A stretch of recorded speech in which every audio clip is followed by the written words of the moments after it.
안녕하세요. 주원교회 성도 여러분 반갑습니다. 민국 30분 큐티 시간입니다. 오늘 월요일 말씀 함께 나눌 텐데요. 오늘도 열심히 큐티를 했습니다. 큐티는 정말 전쟁과 같습니다. 너무 귀찮고 어렵고 힘든 내 삶을 넘어서는 과정이 있어야 되겠다고 생각했어요. 그렇게 넘어서는 과정이 있으니까 하나님의 말씀이 우리에게 다가왔습니다. 저에게도 그랬어요.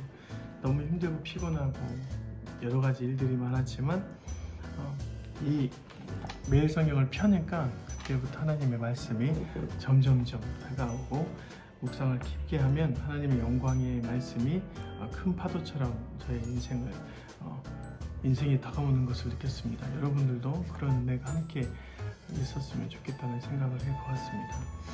오늘 말씀은 여로보암이 18년째 된 해에 아비야가 유다 왕이 된 것을 이야기로 시작합니다. 1절 말씀이죠.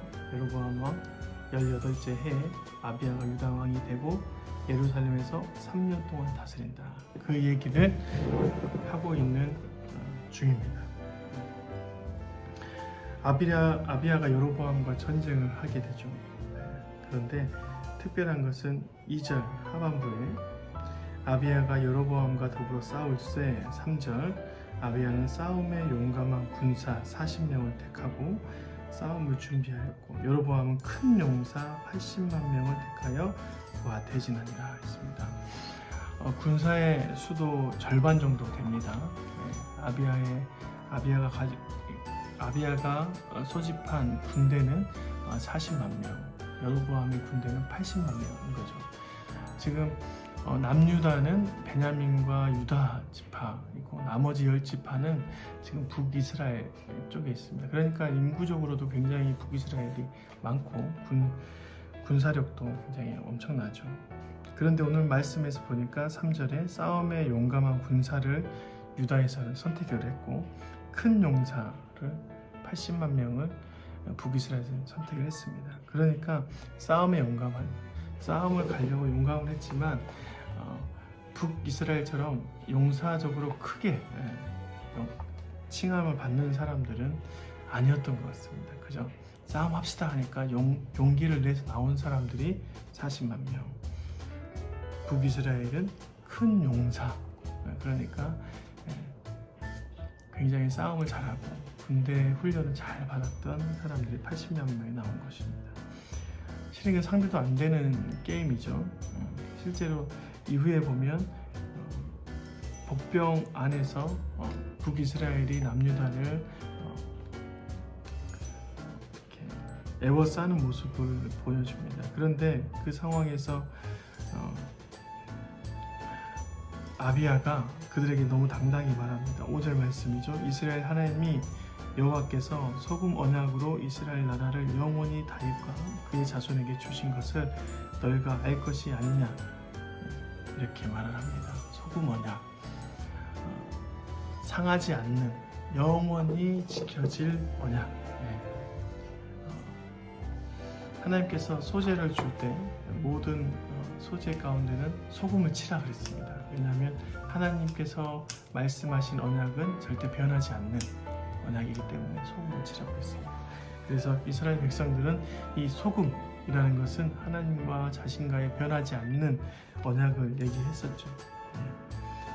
그리고 9절 말씀을 보니까 이렇게 되어 있습니다. 8절부터 읽어드리겠습니다. 이제 너희가 또 다윗의 자손의 손으로 다스리는 여호와의 나라를 대적하려 하는도다. 너희는 큰 무리요 또 여로보암이 너희를 위하여 신으로 만든 금송아지들이 너희와 함께 있도다. 너희가 아론 자손인 여호와의 제사장들과 레위 사람들을 쫓아내고 이방 백성들의 풍속을 따라 제사장을 삼지 아니하였느냐.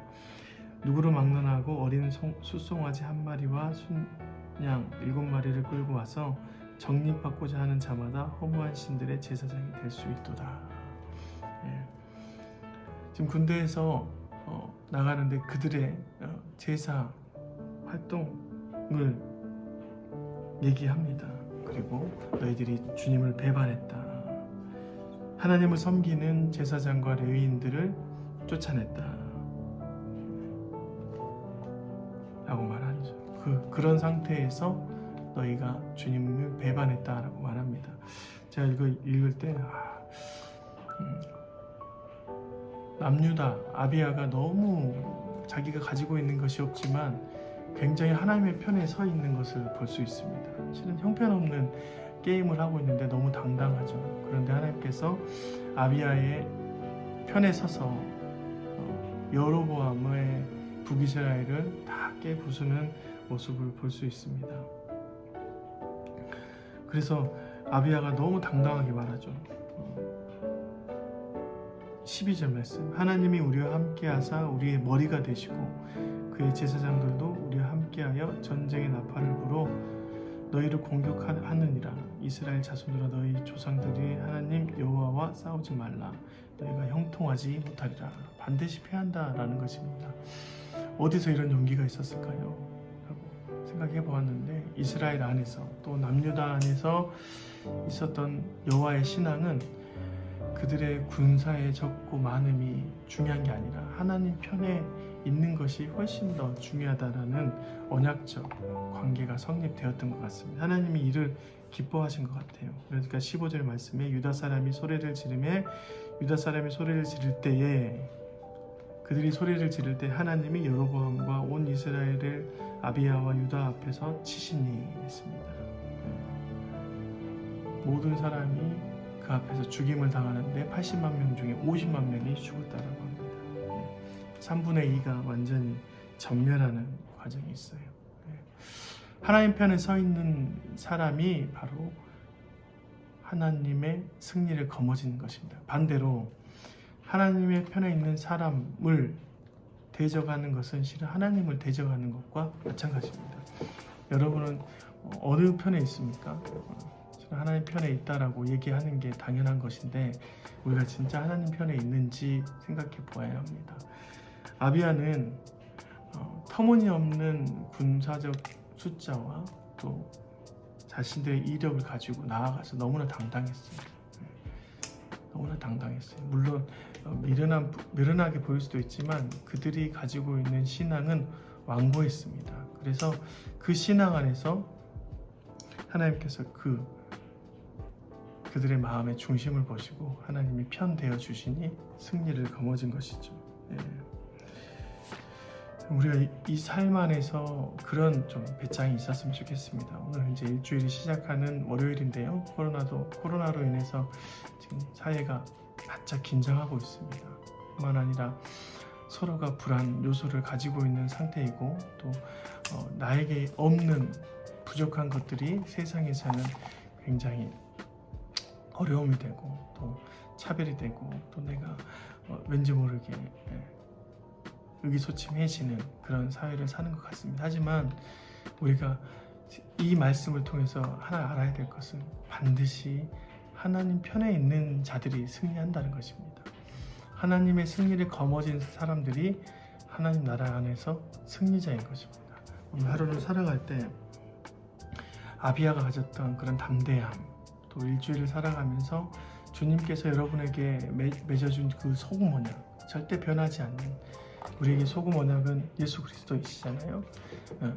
예수님께서 가셨던 그 길을 가는 자다 라고 생각하고 그 길 가운데 영원히 끊을 수 없는 예수님의 사랑 안에서 거하시는 저와 여러분이 되었으면 좋겠습니다. 그래서 여러분 삶 안에서 이런 담대함으로 하나님의 역사를 써가시는 그런 일들을 해냈으면 좋겠습니다.